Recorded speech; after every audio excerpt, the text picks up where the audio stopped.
Jonathan Garcia finished second in the 500 meters Friday to make the Olympic speed skating team.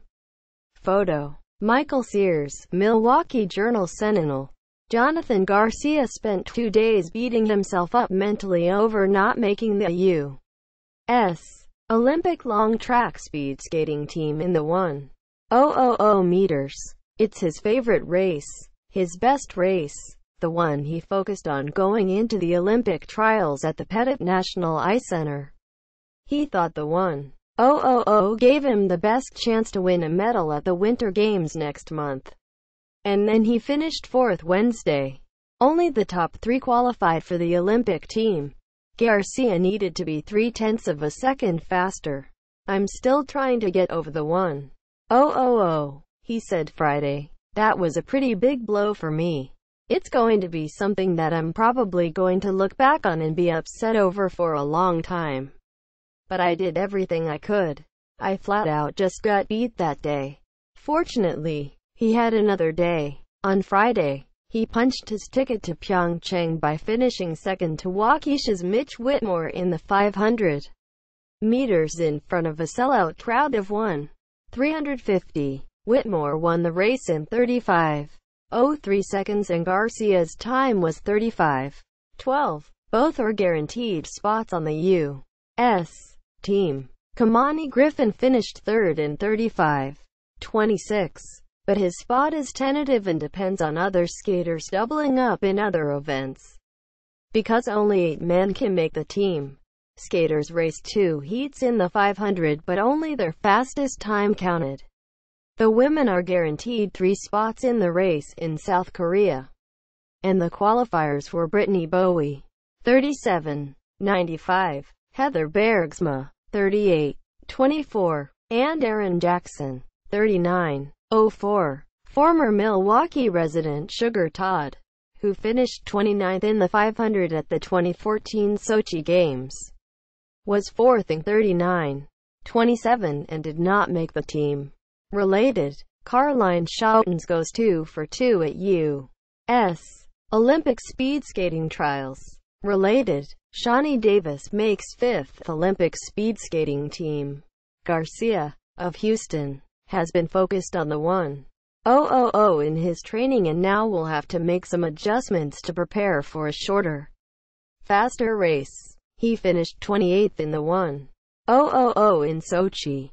"I'll really have to start working on my start," he said. "I really went all in the 1,000.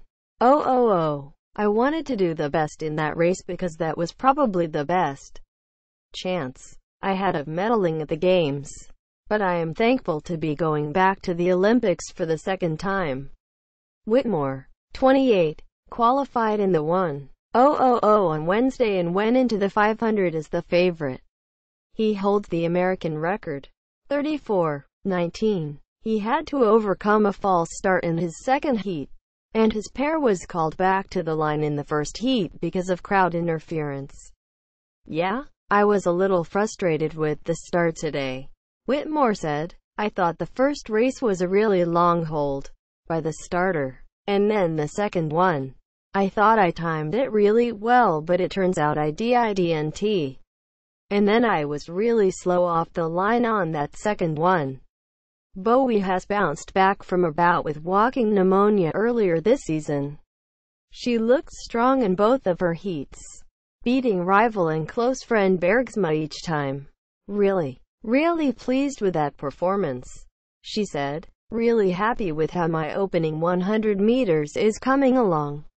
Obviously, we still have a little bit of work to do on that top-end speed for the lap, but I'm really pleased and happy with 2 solid 500s today." Jackson, 25, of Ocala, FLA, was the biggest surprise of the day.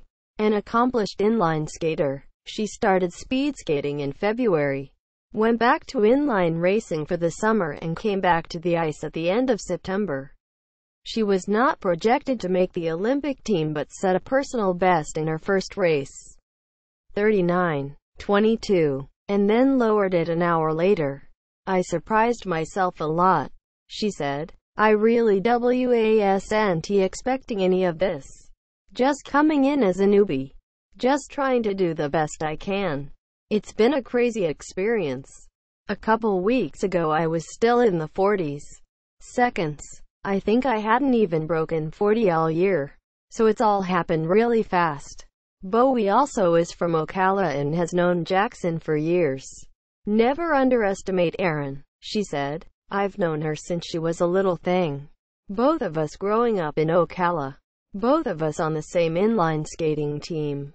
She's one of the most talented girls I know, and I keep telling people if she gives this thing a shot and stays focused and determined, she's going to be a force to be reckoned with. Racing resumes at 5 p.m. Saturday with the men's and women's 1/500